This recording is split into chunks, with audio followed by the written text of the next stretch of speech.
Good afternoon, everybody, and welcome to Greater St. Paul BOMA's October membership meeting. My name is David Ketchum, and I am the St. Paul BOMA's board chairman. Today is our annual St. Paul Market Report meeting and the 27th anniversary of publishing a market report. The first one came out in November of 1995, and we are pleased to continue presenting this report almost 30 years later. In addition to the market report results, we'll have a panel of brokers who will discuss what it takes to get a deal done during the pandemic. But before we get started with our program, we have a few items to take care of. And the first, as always, is thanking our meeting sponsor, District Energy. Thank you, District Energy.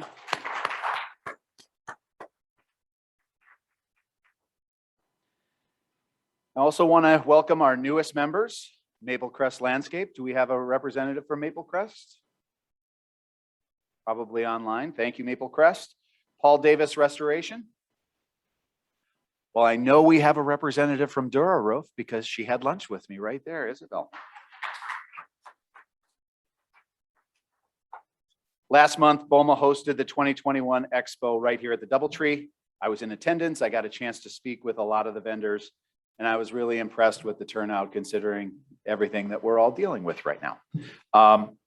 BOMA hadn't held a traditional expo for a couple of years, since 2019, and I want to thank the expo committee for their hard work and excellent planning. Let's give them a round of applause, please.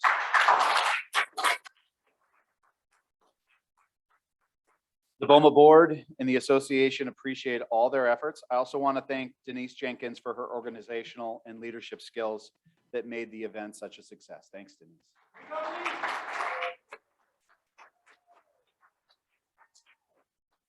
Now, we have to give you an hour's worth of content, so I'm going to go off script here a little bit and talk to you about the BOMA International Conference, which I just got back from last week.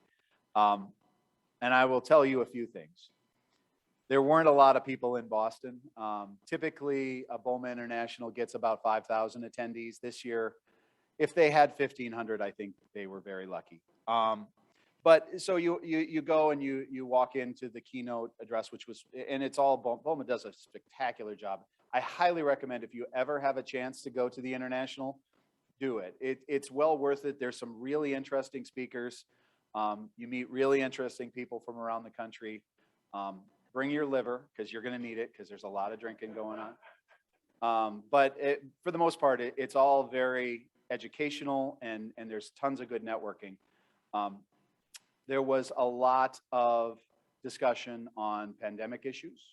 There was a lot of discussion on things like how BOMAs are handling their meetings. And as you can probably guess, around the country, there is a huge difference between the activity at, say, a BOMA Dallas and a BOMA New York.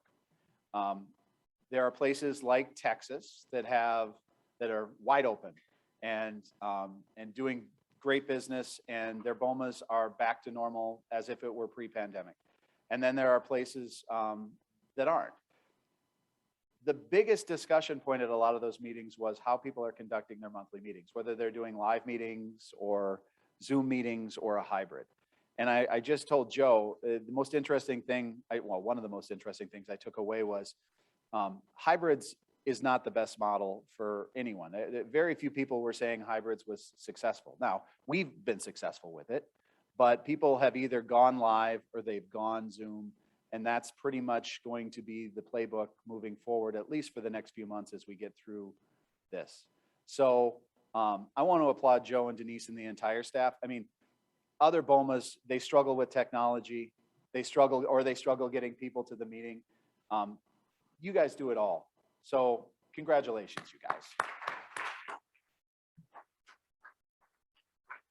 And I'll also say, I know this is a market report, but from the board of directors, our ability to weather financially the pandemic, they also deserve a round of applause for that, because this association is just as strong today as it was in January of 2020, and that we didn't know that was going to be the case. So Joe, congratulations. Thank you very much.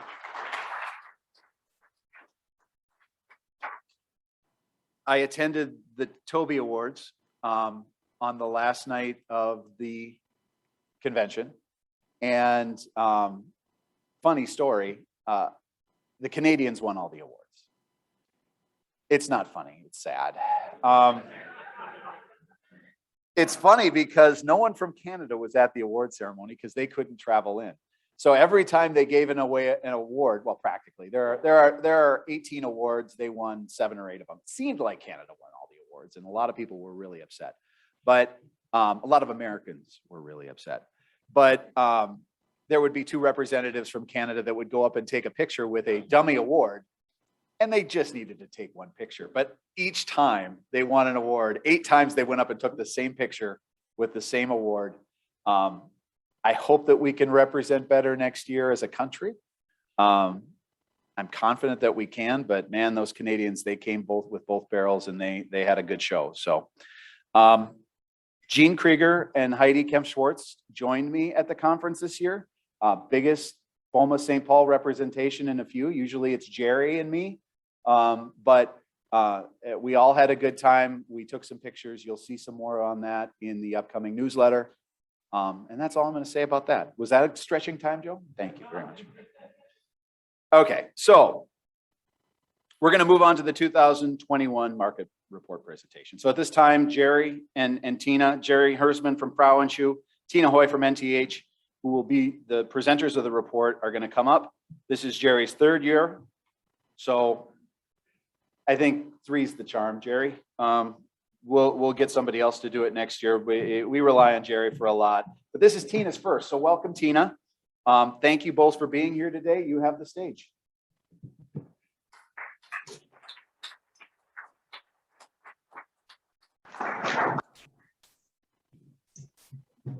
Yes.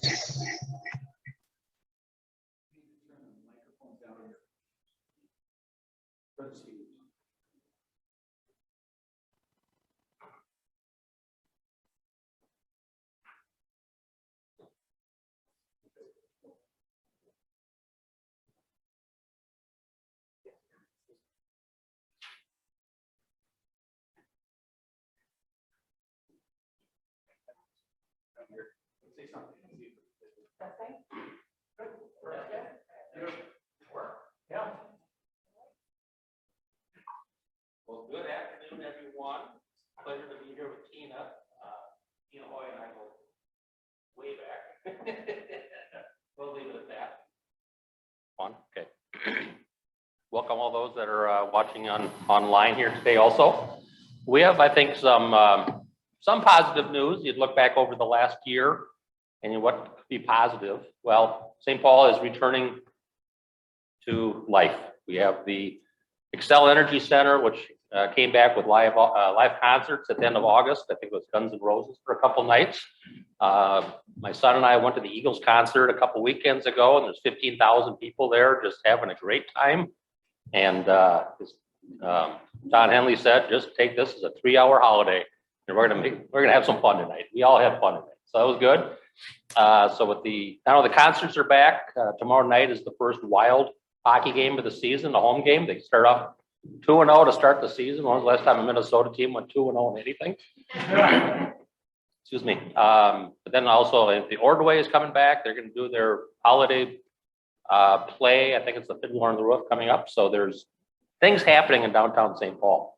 With that said, what we're still kind of waiting for is the office workers to return to the downtown market. And we're seeing what was going to be a Labor Day start get pushed off a couple months, and some are talking about maybe the first of the year as the Delta variant kicked in a little bit, make people a little nervous. So it's kind of still a wait and see, but that's kind of the big driver of the future here is what's going to happen to the office market and the employers and their employees coming back to work. So with that said, Tina, do we want to get into the data a little bit?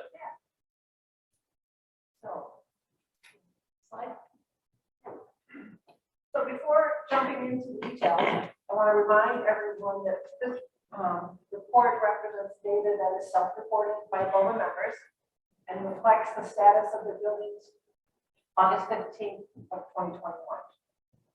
That data is then vetted by a committee of BOMA and cleaned up as needed and looked into the high-level summary point here. So the total universe that BOMA tracks is 15.4 million square feet. Excuse me. So all know St. Paul's home to a lot of city and county state, federal entities, and they have a significant portion of the market, about 32%. We also are fortunate to have a lot of folks that are corporate owners, that Equalize Securian, US Bank, Travelers, all own their corporate facilities. That makes up another 20%. But about half of it, almost, is the competitive market that we'll spend a little bit more time on today. I would add to that, the people that are watching online are having some difficulty hearing. So is it this? Okay, is that better? Thank you. Thank you. Technology is not my forte. So if you look at the 21 year versus the 20 year, you're going to see very, very little change. And basically what didn't change is the owner occupied market and the government market stayed exactly the same, which is a positive. We didn't have any big companies pull out. Unfortunately, no one came to town, but those two have been stable over the years, and we're glad to see those remaining stable.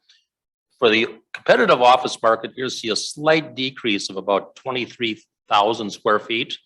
And that's, how does 23,000 square feet disappear? It didn't really disappear. What happened is about a year and a half ago, the Treasure Island Center came online, the old Macy's department store. So we put the entire building into the market study. Coming out of that last year, we looked at that and said, the top floor is an ice rink, not exactly leasable office space. There's some other amenities in there. So we pulled out of that building all of the non-commercial office space, rentable square feet, to kind of get to a better true number what the office market is. So that's the one change you're going to see from 20 to 21. So that. The universe didn't really change, but there was a significant reduction in occupancy, resulting in about 350,000 square feet of negative absorption this year.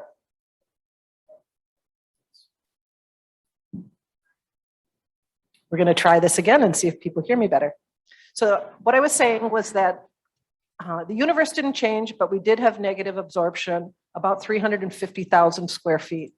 The bulk of that, about 75%, occurred in the Class B market. So as you look at the chart, it's what does the negative absorption really mean?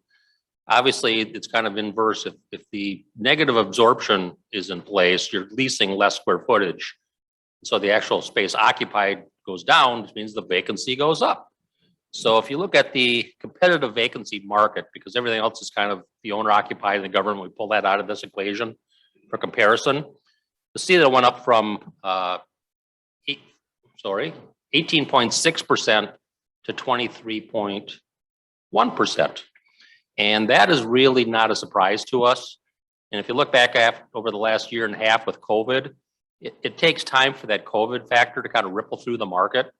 And if you think back to March of 20, we shut down for 6 weeks, give or take, but then by June of 20, things kind of opened up again to a certain extent before they closed down again around November. So there's this ebb and flow in the market, but for the most part, people that occupied space started thinking about the future, but they didn't really take any action over this past year. And so that's why you see they did take some action as leases were rolling over, but not material.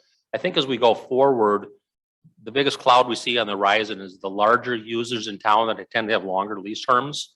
They've been spending the last year figuring out what they want to do with their space. They know all of their employees are not coming back 100% of the time.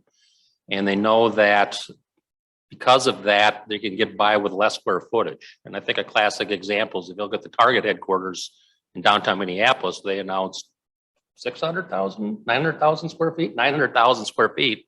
They're just going to walk away from. And that's a material impact on a market. So fortunately, we don't have that going on yet. But the one thing I know that we have to keep an eye on is what the large users are going to do going forward here. So we'll get into a little bit more of class by different classes, and you can see here the changes. So as we said, the biggest increase in vacancy was in the Class B space. So you can see that's the blue lines in the middle. What's interesting is that there was no one big move, as Jerry mentioned. There are 25 buildings in the Class B category. 2 of them said they had an increase in occupancy. Everybody else was flat or down. Just bits and pieces here and there, but it reflects a lot of what Jerry was talking about as people had opportunities to right-size their space, or, if their business fell into trouble because of COVID, now we're starting to see those impacts. The Class A market, which consists of 9 buildings, was very stable this year. One of the things we noted, Landmark Tower, which is part of the Class A market and has a significant vacancy, about 200,000 square feet, that's being looked at, has been looked at, continues to be looked at as possible redevelopment for housing. If in fact that were to take place, that change alone would drop the Class A vacancy to 12%, which starts to make it a much more manageable number. Class C only consists of about 10 buildings. So it's the smallest piece of the marketplace, 10 buildings at about 10% of the space. It got a little smaller this year. A couple of buildings were moved around in the categories, not literally. But those buildings that came out of the Class C market were better leased than the rest of the buildings, so they left behind essentially a higher vacancy. The one other item I'd add to the data here is that if we talked about the negative absorption and the market occupancy or vacancy went from 18 to 23%. 2019, I looked that up, that was 21%. So we actually going from 2019 to 2020 saw a significant decrease in vacancy.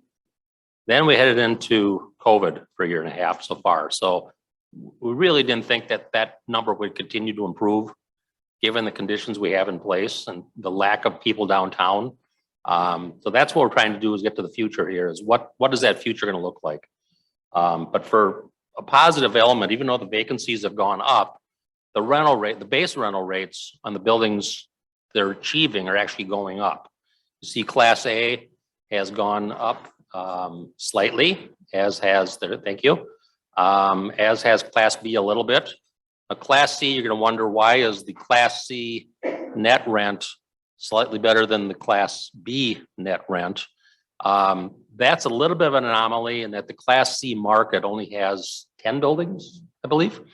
And typically the Class C market, which is kind of the lowest grade quality, charges rent out on a gross basis, which means they take their base rent, they add in their operating expenses and taxes and insurance and lump that all together was one rate.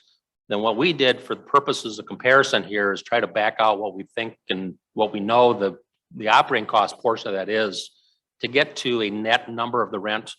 But what you'll see in the difference between Class C and Class A, even though the rates on here look relatively comparable, is that the Class A buildings have much higher operating expenses because they put a lot more money into the building. That's the tenants in the Class A building expect a Class A environment to office in. So you're going to see greater level of cleaning, greater level of security, more repairs being made to the building. If you don't spend money on repairs, guess what? Your operating costs go down. And that's kind of how the Class C market tends to attract their tenants is just keep their rates bare bones. And maybe they're competing more with the suburbs, but in the downtown market, the Class A buildings are competing against each other.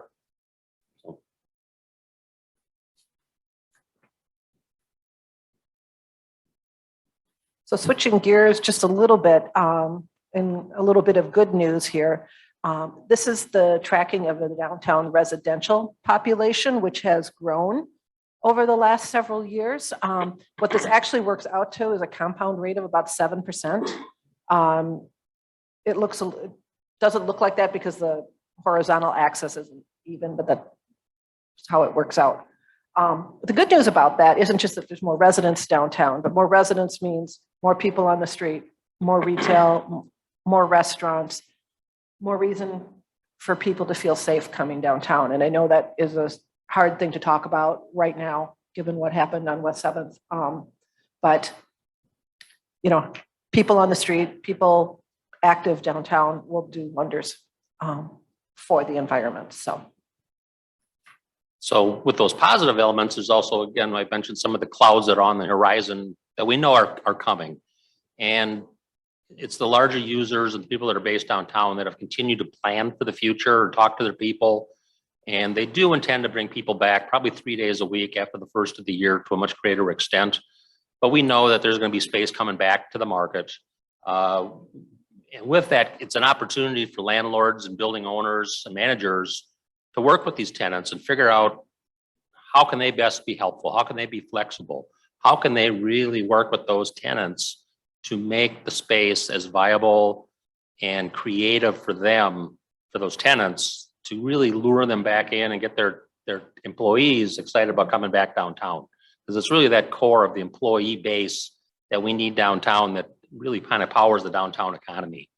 I can give one anecdote is, I work at Frauenschuh. In our world, we own and manage the Infor Commons, the former Lawson Commons building.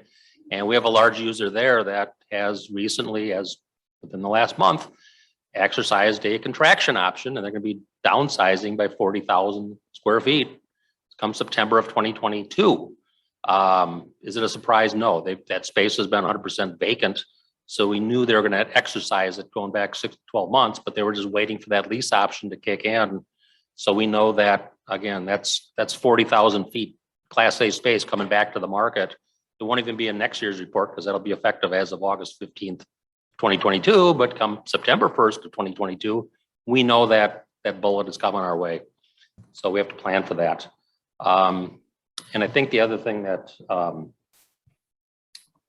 I'd mentioned, just to keep a watch on here, you talked about the increase in the residential base, Tina, and come November on the City of St. Paul ballot, it's not only the mayor and all the council members that are up for re-election, but there's a rent control cap initiative on that ballot that, depending on which way that goes, that could have an impact on the future of residential as we move forward here, depending if that gets passed or not. One city council member's for it, the mayor's for it, 4 city council members are against it. Minneapolis has a version of that on their own ballot come November here too. So kind of be aware of that ballot, and if you see the topic in the headline, maybe read the story, because I think there probably can be some things that will be of interest to you. And I think we have some people in this room that could probably talk in much greater length on that topic than myself. So with that, Tina, does that conclude our presentation? That concludes the presentation. There is, if you want to get more detail, look at the BOMA website. They've got all the data there on the data source. Yes, Joe. Yeah, Jerry, regarding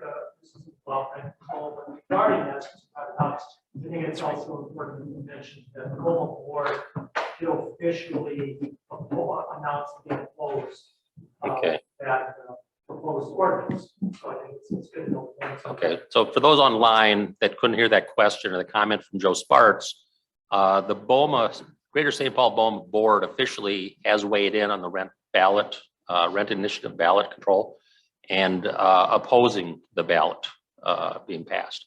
I should ask if there's any questions from the crowd before we move on, or questions online. Would Samantha, do you know if there's any questions online? Or anybody in the room have any questions about the data? You were Tina did just such- that comprehensive. Tina did a great job explaining everything. Of course she did. The big improvement over whoever still in that seat. All right, Next year folks. we'll turn to somebody else. Thank you, Jerry. Thank you, Tina, for that very good market report. I wish the information was a little more positive, but we'll get through all the negativity. So thank you very, very much. And we are going to do, for those of you online, we now have to do an online poll so that you get your CEUs. So Samantha, would you like to throw out the first question of the online poll? And those of us in the room can do it too. It'll be fun. Thank you. I'll use my announcer voice. We all sing the And the first Jeopardy, question is, the market report provides information on what topic? Hot trending stocks on the S&P 500, buying tips for pork bellies futures, the best deals on dairy and produce at local grocery stores, or current market conditions in downtown St. Paul.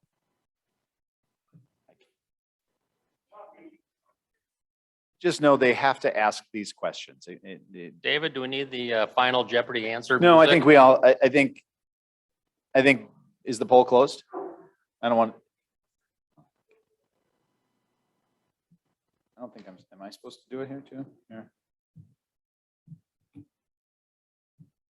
I can't. Hosts and panelists cannot vote. Oh.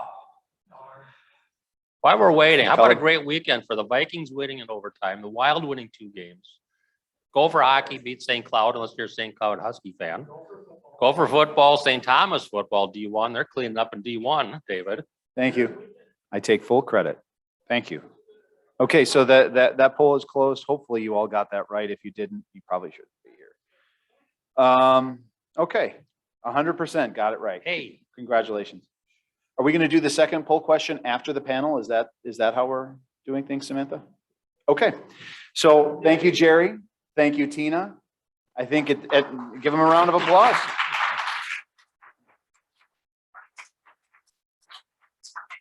we're gonna stay here because it was so much fun. We're gonna sit here with the next 3 brokers, I think.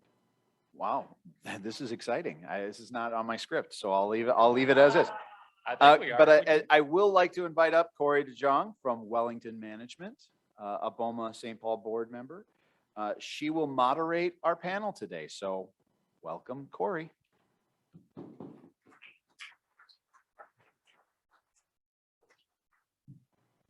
All right. So I'm not quite that tall. Let me adjust. I would start with asking Eric, Pete, and Frank to join us on stage. And thank you, Jerry and Tina, so much for that report. Totally appreciate it.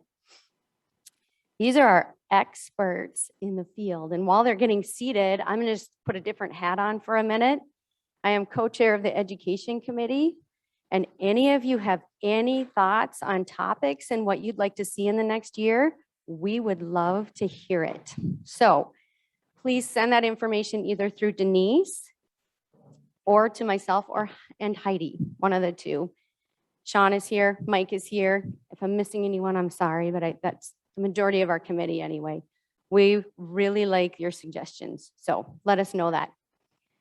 All right, and I think what I'd like to do is start with having the panel, and maybe we just start right at the end with Frank. You guys maybe have a plan, but I'd like to hear a little bit about what the panel thinks our market looks like right now. We saw what the report itself showed, but I'd like to hear what the 5 people sitting here, I could go through all their names, but you know them. So just would like to start maybe with Frank about what are you seeing in the office market, the retail market, the industrial market? Are you seeing vacancies? Are you seeing more people? What's happening in the market in general? Well, in general, it's a tale of 3 cities. The industrial market's doing very well. Our industrial team's having a record year. Rates are up 8% year over year. Any product out there is getting 3 offers on it. Office sector is down about 30%, and retail sector is abysmal. I mean, you read the papers, you see Mall of America is suing their tenants for non-payment of rent. If you're in retail and you can't make it at the Mall of America, you can't make it anywhere. The good news, I'll give us to Pete. Good news? I hope so. Okay, what was the question? You want to talk about the office market? Well, yeah, you know, Jerry and Tina just gave the info for the CBD. I guess I'm not surprised by any of that. Speak up. Speak up, okay. I'm not surprised. You know, this thing is echoing at me. I'm not surprised by the numbers with the CBD. You know, but you know, the typical ebb and flow with the CBD is doesn't surprise me either. We're either, you know, we're typically, if you go back 20 years, we're a couple points either side of 20% vacant just about every year. I think, you know, we're going to see a little bit more vacancy in a couple of years to come because I think companies will start to resize or right size themselves. And, you know, we're, I just heard Allstate in Chicago is selling their headquarters building because they just aren't going to need it. They don't think they're going to need it going forward. I think you're going to see more of that. People are going to be able to downsize. You know, people are going to, you know, working from home is working. You want to add anything? Industrial? You know, we've been lucky here in St. Paul at Wells And so I think there's buildings that are succeeding in spite of the challenges in the market. And I think there's other buildings that are challenged with COVID and what's going on. So we've been blessed to have some companies, law firm, insurance group extend for 10, 11 years during COVID. We've had a couple of new transactions within the building itself. So we actually have seen a lot of good experience, but I know out in Woodbury, as an example, some companies making big decisions impacted landlords. 3M chose not to renew a 200,000 square foot lease at the Hartford building, Assurant for about 50,000, not renewed. And so it is impactful with regards to what's going on out there. But I know there's buildings that are succeeding in spite of the challenges that we're in. Tina and Jerry, you guys want to add? It's up to you, but I'll just say for people's benefit, my world is working with the tenants, not representing the buildings. And what we're seeing in our office is a lot of hesitancy about making long-term commitments in this environment because people are still trying to figure out what's going to work for their employees. They know they're going to do some kind of hybrid model, but until you try some things out, especially with the small to mid-sized companies, how do you make a move or make a long-term lease commitment? So we're doing a lot of short-term renewals with, no investment, encouraging people try some different working models and see what sticks, because it's still too new to know what the long-term is. And when I hear, people talk about, oh, they're going to sell their building and Target gave up 900,000 square feet. They didn't walk away, just so you know, as they're paying the rent. But I wonder if those decisions were too quick to be made, and if down the road somebody might say, you know what, we need some of that space back. But we'll have to see. Tina, I have a question. When you say short term, are you talking 1 year? Are you talking 3? What do you think was short, month to month? I have done as short as a year, and that 1 year renewal has now turned into a 3-year renewal. Got it. So, I mean, Cool. lots of short Variation, a lot of variation going on, but thank you. Corey, can I add Yes, please. a couple positives and negatives, I guess? The one building I'm attached to is in Fort Commons, where Kincaid's is downtown. And in September, we had a new 13,000 foot tenant move in. It was Morgan Stanley that came out of the Landmark Towers building.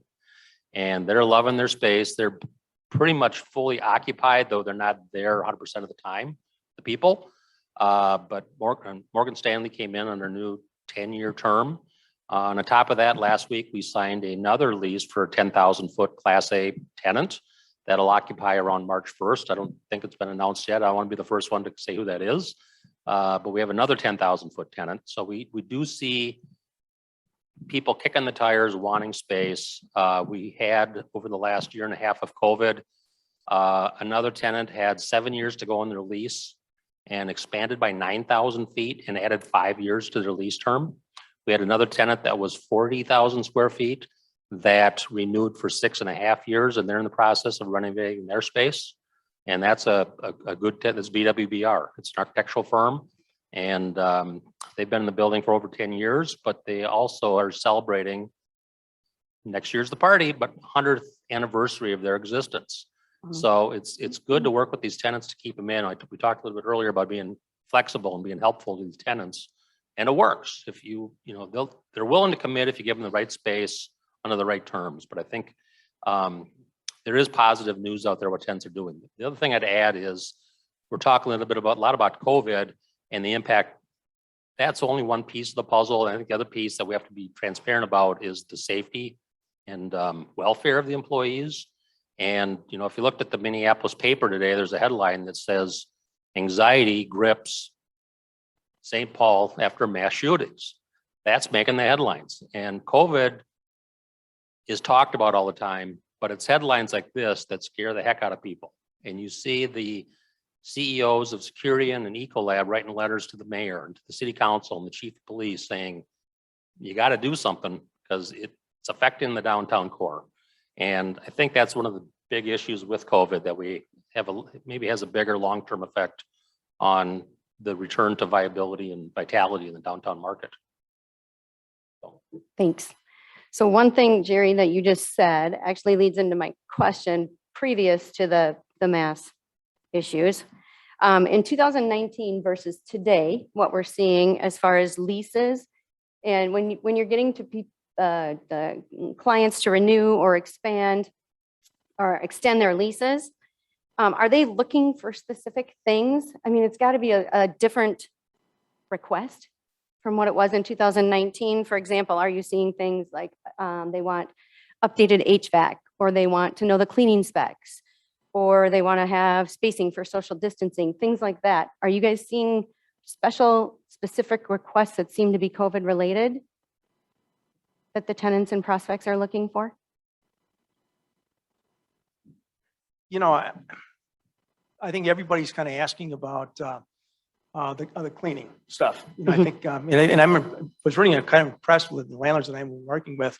Everybody really launched into the enhanced cleaning right away. You know, we saw the hand sanitizers show up overnight along with signs for mask requirements and all this stuff. A lot of that is kind of going away, but people still ask about the enhanced cleaning. And I think once landlords start doing that, you really don't go back. You know, you don't, once we get past this COVID stuff, I hope soon, I don't think they go back to, they don't lower those standards. I think that continues. Same thing for the HVAC stuff. I think everybody, and again, I'm not an HVAC expert, but people switched to these MERV 13 filters, and they started increasing the frequency of filter changes and probably dialed up the air input into the building. I think, again, once you start doing that stuff, I don't think you go back. I think you just keep doing it.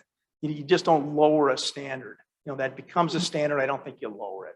At least that's kind of what I'm, experiencing and what I'm talking to my landlords about. Does that, but as far as amenities go, I think you're still seeing people still want, tenant lounges and fitness centers and conference centers and that kind of stuff. I don't think that's changed at all. Interesting. And in that, Pete, have they asked about social distancing in those areas, like in the fitness center, in the conference rooms? Are they asking about that kind of a thing at all, or not getting that detailed? I think that's kind of happening. I don't think anyone has asked me per se.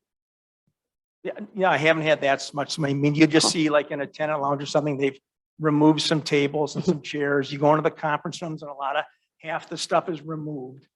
And I think people see that and they're satisfied with it.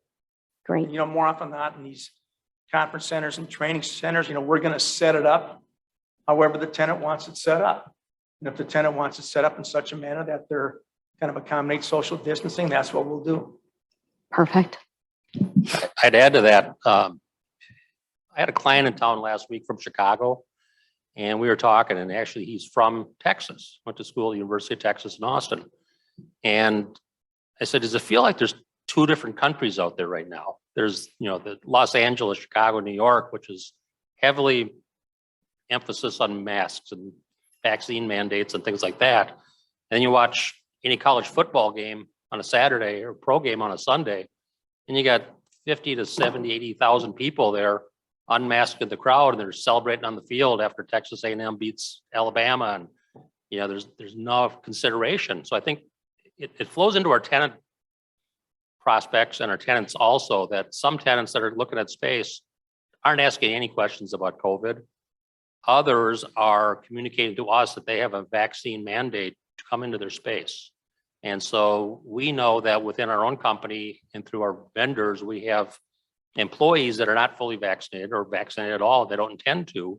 So we have to know which employees are vaccinated to best serve the tenants who require being vaccinated to go into their premises. And it's not just a mask. It's, you need to tell us and show us that these people are vaccinated. They're going to come to our space. And so some legal issues we've talked to our HR and legal department about is, how do you service a tenant if the person that's servicing them can't get into the space? What's the landlord responsibility at that point? So I think there's a lot of discussion coming. You guys are good. With that, Jerry, I don't know if you hit on the state tenants. If you have anybody has a state of Minnesota tenant out there, they have put a request out or a requirement that you must be vaccinated to be in their space. I do not have any state of Minnesota tenants. But what I think is interesting about that is we are now trying to figure out at Wellington, where I work, how do we do that? I reached out to Marston. Are all your people vaccinated? Do we need to do this? We've gotten to a point where we are having service vendors in the space after hours or early so that we don't have to deal with them mixing with the state tenants. My guess is Pat probably has a few of those. So anyway, I thought it was interesting that we got that letter mandate saying this is how it's going to be. And people have to be vaccinated to work in their space if they're going to be in there while the state tenants are in. So I think that's kind of, go ahead, Pat. You probably have details.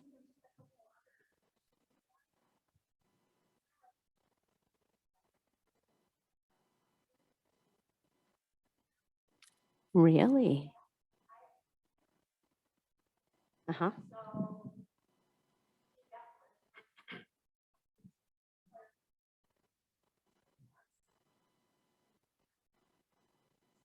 Ah. Interesting. You know, one thing we're watching, I can add to that, not the state of Minnesota, but we have this Chicago client that owns 11 medical office buildings in town. And the largest tenant they have across the portfolio is Fairview Healthcare. And Fairview and Alina, both at the end of August, had announced come the end of October, anybody visiting their space, their clinics, their offices, it's going to be required they're vaccinated. And we're 10 days away, 2 weeks away less, and we haven't heard anything more about it. And we are seeing strikes out there of healthcare providers that are fighting this. And right now, everybody's kind of, it seems like they keep on pushing this through the legal process to get at the states or the US Supreme Court. Because I think everything that's going to be decided is going to be looked at as a political solution that's going to go to appeals. Is that appeal political? And I think there's still enough trust in the Supreme Court as an institution that at some point we have to make an edict or a verdict that says, here's the way society is going to run going forward. Because I think, as I mentioned earlier, it's like two different societies going on right now, just fighting each other every day. So I did see in the chat, quick, if we would summarize what Pat had said, because they couldn't hear her. So give me just a minute. What Pat said when she was talking briefly is landlords could be exempt from that letter for the state of Minnesota. Possibly. She didn't get a clear answer on that. And the other thing was that if you were in the space for 10 minutes or less, you may not have to be vaccinated. Those were the two comments that she said. So back to does anybody here have questions that you want to ask before I go to my next question? Anyone? Okay. All right. So one question that came up when I was going through my thoughts was, are the tenants who want the extra cleaning, the extra HVAC, the extra fitness centers, are they willing to pay the freight? Are they willing to spend the money in the rent to get those things? And I'd love your comments on that. I can jump in. As far as paying the freight, I think, when Pete and Frank and I met to pay the freight, I think that's going to come in the form of increased tax and CAM numbers for buildings. That's where the freight's going to really come into being. I think it's, a nominal number in the big picture as far as the enhanced cleaning and the enhanced hand sanitizer stations and those sorts of things. Whether it's bipolar ionization, inserted into the HVAC system or something to that effect, that's just doing business. So I don't think it's paying the freight as much as a small increase in tax and CAM numbers for buildings. Cool. Anybody else? Eric, I can add to that. I think historically where we saw, I'm looking at Dave Ketchum over here, who happens to represent two industries that are three, but quite impacted by COVID and public safety, and between security and janitorial. And I think where those two industries used to be behind the scenes at night, nobody saw them. You might know the name of your night cleaner that hit your floor and empty your wastebasket. Right now, we as a landlord see those two industries as very much a strategic partner in our process and amenity to the building. And if you have to do janitorial and security well to show the tenants that you are providing them a safe and healthy building for their employees to come to. I think, the costs are not exorbitant. You could add a day cleaner and run your costs up a little bit that way, a second day cleaner, but there's a lot of optics right now that you want to not only do the right thing, but be seen doing the right thing to your tenants. I'll add a little bit to that. The security issue, we're seeing clients ask about it more and more over the last few years and wanting to understand a building security, after hours access, how do our guests get in? And they're also worrying more about accessibility. So yes, you have to meet ADA requirements, but they're looking for something more than that, and that's a welcoming entrance and not just an afterthought. So people are trying to think more broadly about, their own employees and their own visitors and things like that. Yeah, go ahead, David. So this is more for the brokers. So thinking about public safety, and we never, in years past, never wanted to compare ourselves to Minneapolis. But St. Paul has weathered the unrest and other things much better than Minneapolis, and the environment is largely considered better at St. Paul. So how do we leverage that as a market to say that St. Paul is the alternative to not wanting to go to downtown Minneapolis?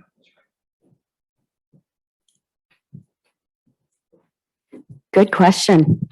I don't know if this answers the question, but I do know that the security question, as Tina mentioned, comes up a lot more frequently than the COVID protocol and the cleaning protocol. So, we did weather the storm much better. I know at Wells Fargo, Pat and Heidi were well prepared for social unrest, and we didn't need it. I, at the time, happened to office in the IDS. We were boarded up, and it was a little bit scarier. And so I think St. Paul did weather that. How does that translate? I know we had one new law firm coming to town from Minneapolis over to the St. Paul CBD, 10,000 square footer. I don't think it was anything with regards to safety, maybe, but it was just a function of their corporate climb and where they wanted to be. Might be a really good question after the election in November to see where Minneapolis comes down on restructuring, defunding, if you want to call it, their police force. That might be a point that St. Paul could leverage. Although, Mayor Carter and the police chief don't see necessarily eye to eye on things here either. So, making a move that significant from downtown Minneapolis to downtown St. Paul is not something someone's going to take lightly and base it on stuff that just happened this past year when life has just been crazy. They're going to make that decision on what things look like long term. So I think what I would add to that too is, employee retention and recruitment is an important component to any company's decisions, real estate related. West Metro company is not going to come over to the St. Paul CBD just from a commute standpoint. It'd be terrible for them, and they would lose a lot of employees. Baker Tilly was one that had a strong St. Paul presence and chose to continue with a small St. Paul presence and merged the rest of their folks into their Minneapolis office because they were going to lose folks the opposite way. So they wanted to have a St. Paul presence. So it needs to be an East Metro thing, I think, versus attracting those folks coming over from Minneapolis. What I was going to add is one benefit of St. Paul over Minneapolis is you're going to see the mayor. Tina touched about differences of opinion between the police chief and the mayor, but I think the mayor, the police chief, and the city council are aligned on having a professional police force here. Nobody's talking about defunding the police here like Minneapolis is. The city council and the mayor support the police chief. I think there's difference of opinions on strategies. I know 6 to 12 months ago, the police chief wanted to add this spot shotter software that tracks, the shootings, and they can isolate those locations quickly. And the police chief did not want to do that. And there's a little bit of difference of opinion there, I think. But that's a strategy, how you achieve lower crime. But we are hearing and seeing reduced crime rates in downtown St. Paul in the central business district over the last 4 to 6 months, as reported by the police. There's now more police downtown than there ever has been, or at least as high as there's ever been. So we're seeing a focus on enforcing downtown. We have the new downtown improvement district, which has a fusion center. It's like a centralized police command center that we didn't have in the past. And that's kind of what, year 2, I guess now, maybe the end of year 1 coming up here. So we see resources going into enforcement, but I would tip my hat to Chief Axthelm, who really, I think, runs a professional police force, but he does it with compassion and sensitivity to the community. And it's really, if you'll follow him on LinkedIn or some other places, you see him out in the community all the time. And he really does a good job of representing the police force in the city well, I think. Cool. One thing that Eric hit on just briefly, he had talked about seeing a law firm that had maybe come from Minneapolis to St. Paul. Have any of the rest of you seen, at one point with the public or the civil unrest and everything that was going on over in Minneapolis and Lake Street and what was happening, there were comments made, whether they were in the paper or on TV or whatever, was about there's going to be a mass exodus of tenants from Minneapolis. They are not going to want to stay there. They're not going to want to be there. Did you guys see any of that? Were you feeling like you saw them maybe leave Minneapolis, not coming to St. Paul, but going to Eden Prairie or going to Savage or Blaine? I could say a little bit about that. We have clients downtown Minneapolis where the landlords would love to renew them early and provide really competitive rents. And they're saying, no, we're going to wait and see. Have other clients that are moving from downtown Minneapolis out to the suburbs, but the western suburbs, they're not looking at St. Paul.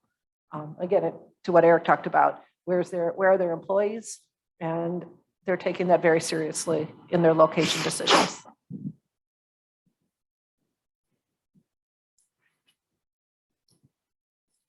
You guys saw none? That's crazy.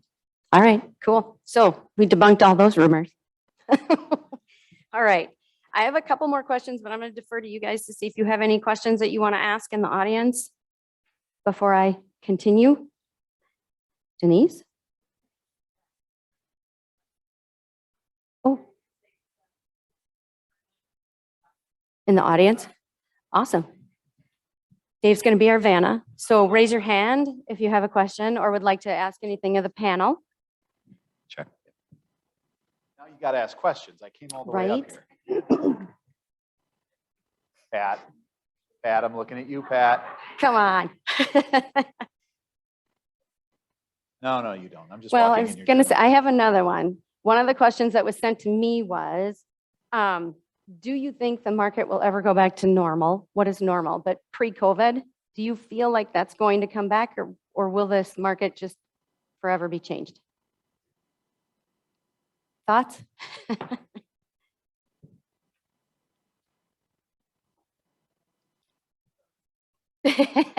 Normal. Let's hear what your crystal ball says.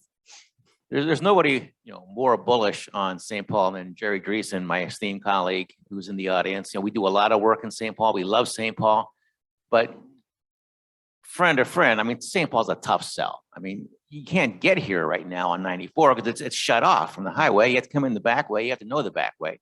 I do agree with Jerry that, Todd Axtell does a great job, and I like Mayor Carter a lot better than I like Mayor Fry. And I've told that to Mr. Fry, but the situation is it's still St. Paul and it's a tough sell. No one's calling me up saying, please take me to St. Paul. They're calling me up and say, if I can get out of here, please take me out. So it's a difficult situation. Our quarter three results just came in. 42% of the quarter three results were along the 494 corridor. Second was the CBD in Minneapolis, and third was 394. 6% of the third quarter business was in St. Paul, and that's a very small piece.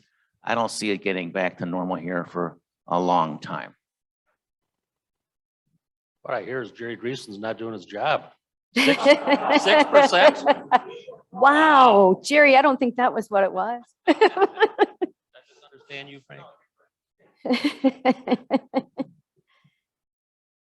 I think I'm a bit more bullish than my esteemed panelist, Frank, but I think ultimately St. Paul does have a unique 20% kind of status quo vacancy rate throughout the years that I've worked down here, which is about 20, 25 years. So St. Paul, there is a good story here, unrelated to the multi-tenanted office buildings. With all the investments that the hospital systems have made, the Saint Stadium, all the new residents, in town here, there is a good story here. And so, I think once this COVID and the Delta and all these other things, I think there will become a back to normal in my opinion. I mean, I think we're lucky at Wells. We've seen it. And, I'm optimistic. I'm optimistic that once the COVID fears are kind of debunked a bit, that ultimately people come back to the office and regain that corporate culture, regain the collaboration components that we've been missing for the last couple of years. So I'm optimistic that it will come back. Okay, we have a question from the crowd. Oh, awesome.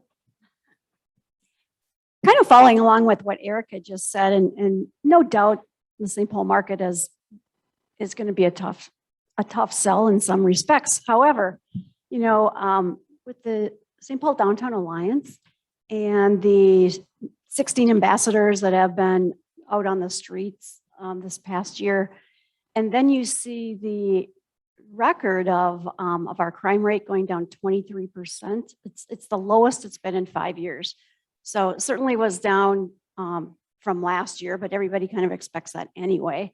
But to be at the lowest crime rate in 5 years, I think is pretty astounding, assuming there was no difference in how you're reporting crime. And I have to make that assumption. But I mean, I think that's a really good story. I think part of it is reflective of the additional several hundred hours of overtime that I understand that the St. Paul Police Department was able to work and add to their department in terms of policing. But I think the other piece, and it was mentioned, was this new safety and communication center, of which, Downtown Improvement District, for those people who are in it, initially funded it. And I think that's making a difference. And I think Joe Spencer's group, in terms of adding 300 activities this past summer to try to create vitality and energy and to try to feel normal again, is certainly also helpful. So I hope the story continues to be a good one, because I think we can come out of this stronger. Officially, there was no question there, Pat. It's just- Right. Kathy Bayless looks like she maybe has a question. Kathy. I actually have two questions. One on the St. Joe's Medical Campus. What are you guys seeing or hearing about that? And if that will convert to like medical office or mental health services or any SIP maybe? I've heard nothing about it. Unanimous, we've heard nothing. You guys about are the St. Paul panel. Just Oh, kidding, just kidding. The Uh-huh. other big question, so a lot of the stuff I do is in Woodbury and they're moving forward with the BRT out to the east suburbs. And I think they're hoping that's going to bring employees from St. Paul out to work in all that retail, but wondering how you think that would impact alternatively St. Paul as far as bringing employees into the CBD.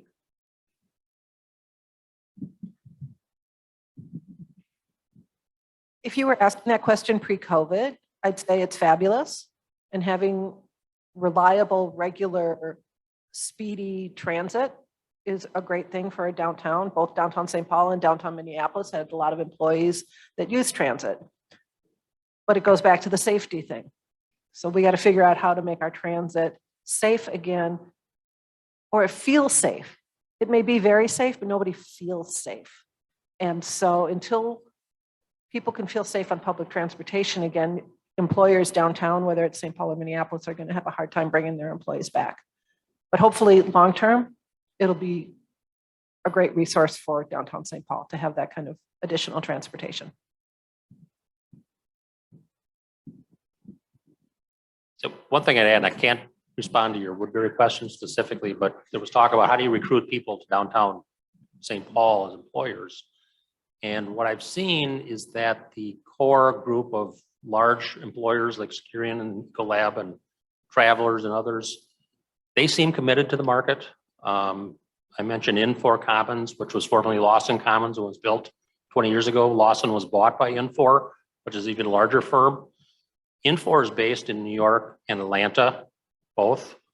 And over the last 2-3 years, St. Paul has become their largest office.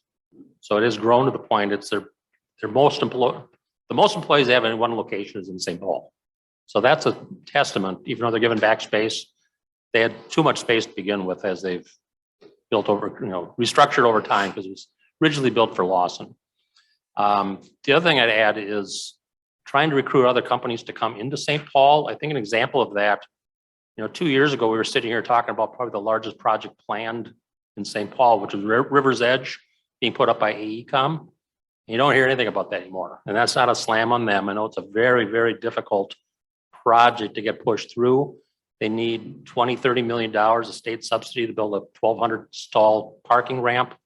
And the state hasn't approved that because the state has had so many other requests for funding through, the state of Minnesota, the University of Minnesota and other locations. I think it was the Kellogg Boulevard got $4 or $5 million to rebuild that Kellogg Bridge, Avenue Bridge in front of the Science Museum. So the state has its own issues of politically. We're the only split House Senate in the country where you have one being Democrat, one being Republican and Democrat. So it's the only state in the country that has that. So we have political issues at the state level, as we've all seen.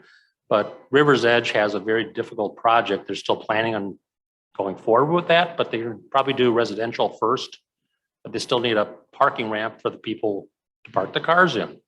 And they're looking for, because of market conditions, they need some help to get the ramp built. And then they, beyond that, they've got utility easements and railroad easements down there by the river that they're trying to work around. So there's a lot of kind of chaos coming out of the ground on that one.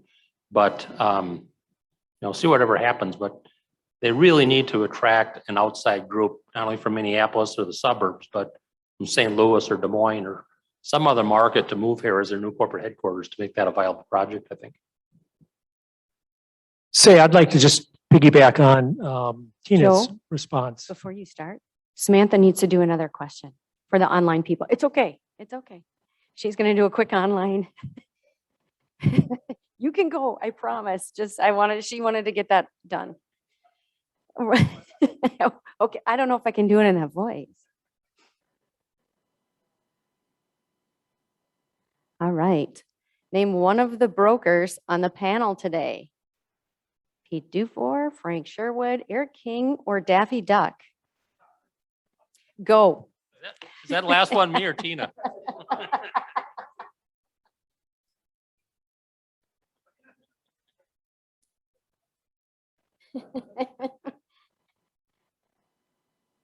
And while we're doing this, I just want to say again, thank you to the panel for being up here. It's not easy to come up and sit in front of your peers and try and answer a bunch of questions on the spot for sure. So thank you guys so much. I appreciate that you said yes, truly.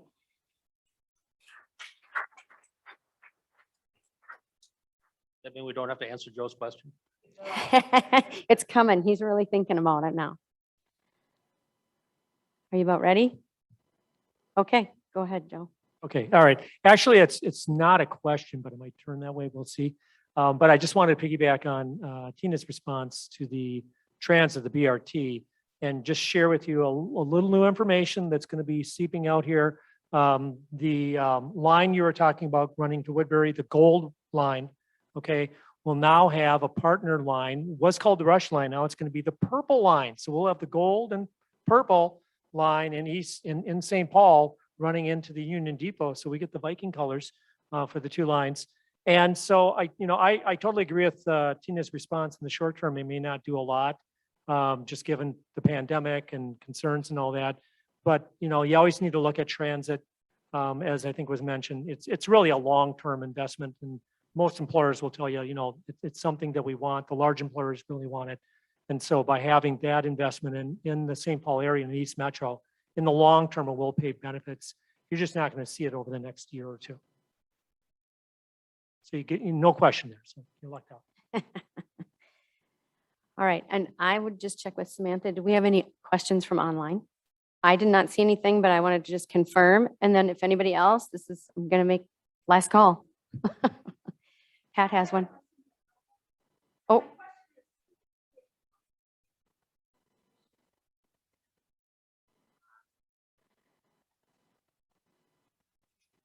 So Pat's question was, do you think that the announcement of Amazon's warehouse in Woodbury will have a positive effect in the market? Correct? I said that right? Good. Go. I've got nothing on that one. No. I think it's great for Woodbury. I imagine there are people from St. Paul will be commuting via this line, for those jobs, but I don't know that that translates into any additional space being taken down in St. Paul. At least I don't see that, right now. I don't think so. I'll add one positive note for the future here that if you haven't heard. Viking Cruise Lines had announced previously that they're going to be coming to St. Paul as a port destination. And starting in 2022, they're going to have 6 round trip cruises from St. Louis to here round trip that are all sold out. And starting 2023, they're starting 6 additional ones from New Orleans up there. So if a kind of a world cruise line leader like Viking can look at St. Paul as a destination. I know behind the scenes, the city of St. Paul is looking at creating like a 1.5 mile pathway for the tourists to kind of experience various aspects of St. Paul, the things that we want to have them highlight on. Different cultural things, arts and entertainment, things like that. But that's got to be great for our hospitality, restaurants, our hotels. Once that starts happening, starting next spring, I believe it is. And we'll see where that goes. But I think that's a positive that, we're going to see more and more people coming here as tourists, which is another piece of that we need to really make St. Paul viable again. I think that's it. Thank you all. David's going to talk to you for a minute, I think, so don't leave yet. But the panel can step down if they want. Thank you guys so much.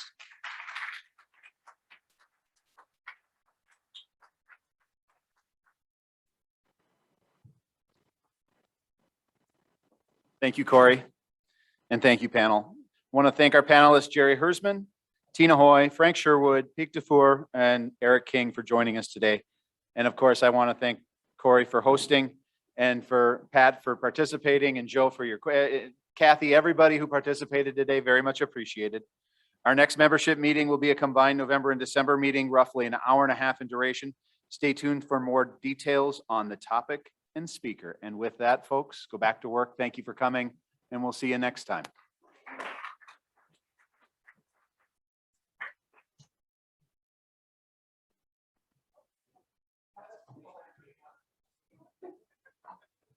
Great job, Tina.